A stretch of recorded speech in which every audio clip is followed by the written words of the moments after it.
Joining me now, Harvard Kennedy School professor and former chair of the Council of Economic Advisors, Jason Furman, and NBC's Christine Romans. Matthew Dowd is back with me. So take us through this inflation report, Christine. What stands out to you? What should stand out to the American consumer? You know, when I dig in here, you can see these little kind of hints of where these higher costs at the border may be working their way through. When you look at furniture, you look at tools, you look at pet supplies, things like that. But you had a decline in energy prices, so that helped keep this stubborn inflation number kind of muted here because we've got good news on the energy front. But, you know, when I talk to economists and ask them, when will we see higher tariff prices, you know, at the store, in our actual bills, they tell me it's anywhere from 6 to 18 months after tariffs go into effect, because you see all of this maneuvering as companies try to kind of manage these new costs. So right now, maybe not all of the tariff cost is going into the consumer price you pay, but the worry is that it will happen down the road. Jason, this report, again, wasn't as bad as initially expected. Is it at least in part because sellers stockpiled goods, right, before some of the tariffs kicked in, number of other reasons. Goldman Sachs estimates consumers have paid about 22% of tariff costs through just June, but they believe the figure could climb to 67% by the end of the year. So I guess the big picture question for all of us is, are today's numbers just a temporary reprieve of sorts and consumers should buckle up? Yeah, you need to be really careful about the date of those expectations. If you asked economists yesterday what they thought was going to happen, yeah, inflation came in a little bit below that. But let's go back to November, right before the election. If you look then, the forecasts were that we would have something like 2% inflation. And right now we basically have, excluding the volatile components, 3% inflation. So the big picture is that in the first 7 months of this year, we just had much, much more inflation than anyone had expected prior to the election of Donald Trump, even if the very, very latest forecast, it came in below. So big picture, we are not seeing the soft landing that we were all hoping for, and that I think absent these tariffs, we would have gotten a soft landing that would have made it much easier for the Fed to cut interest rates more aggressively and give everyone, you know, the lower mortgage rates that people would love to have. So, Christine, what are you hearing from economists you talk to about this? Because the question everybody wants to know is the worst over?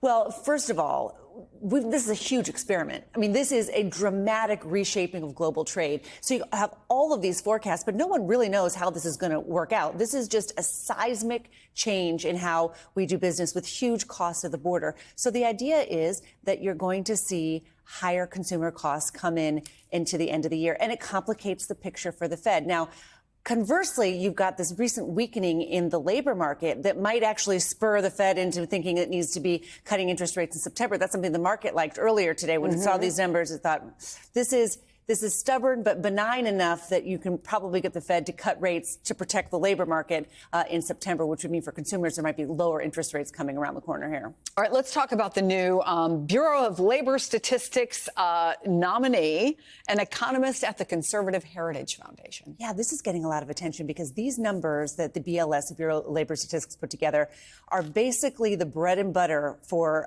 governments, journalists, markets. I mean, look at these numbers. These are supposed to be unbiased, non-political readings of the economy, and they are often revised because they are surveys and the data collection isn't perfect.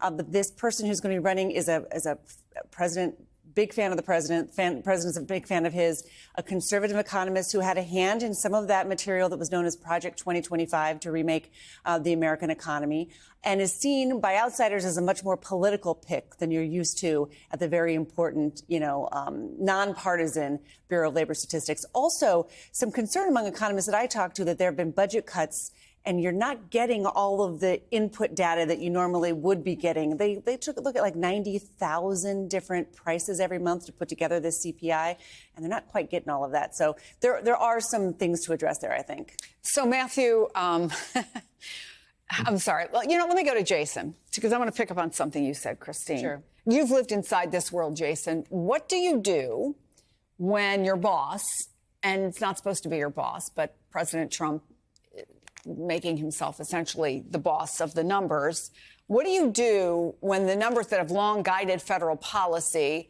are not believed by the president of the United States, or is willing to find someone who can give him numbers that he's a little more comfortable with?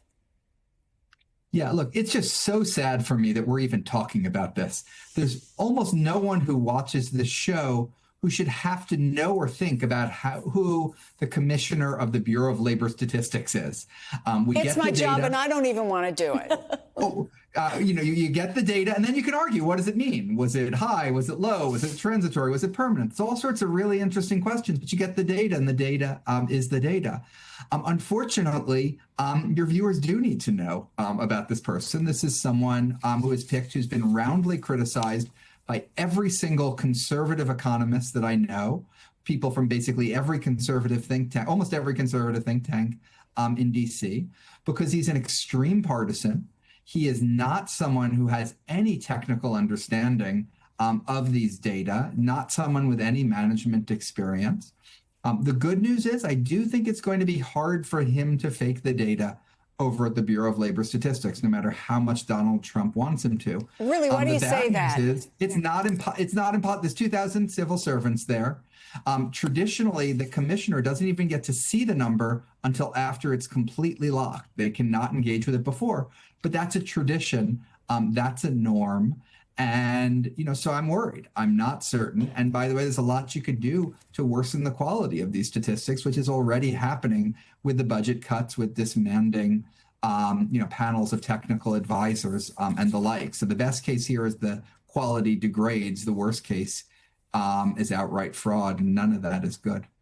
So, Matthew, Trump is also renewing his attacks on the Fed chair, Jerome Powell, who, frankly, is almost done with his term in any case. But he's posting that he must lower the rate, that he's considering allowing a major lawsuit against Powell to proceed because of the horribly and grossly incompetent job he has done in managing the construction of the Fed buildings. We know he's unhappy about that renovation. Is any of this resonating with voters, especially when they go to the grocery store or start shopping for their Christmas presents at the end of the year?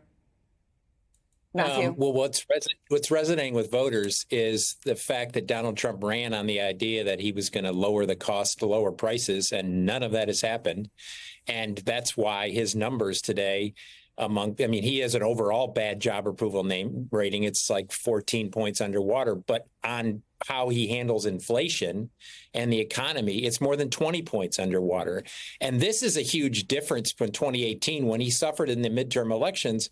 His job approval is about the same, but in 2018, the public had some confidence of his ability to handle the economy. They don't anymore. And so I think what voters are going to see, they're not going to think, oh, inflation is slowing or the number came in better. What they're going to see is they go to the store and things still cost as much or more than it did yesterday than it does today. That's how they look at this. They don't look at it if inflation is slow. They look at it in the actual price of a gallon of milk or their pet food or whatever else they're getting. And none of that has dropped, and it's only increased in the course of this. And so Donald Trump has always had a benefit of the assumption of the voters that he was good on the economy. He no longer has that benefit. And every single thing he does, including trying to, jigger the numbers in the course of this or just completely have some fraudulent numbers, is not going to change how people feel when they go to the grocery store.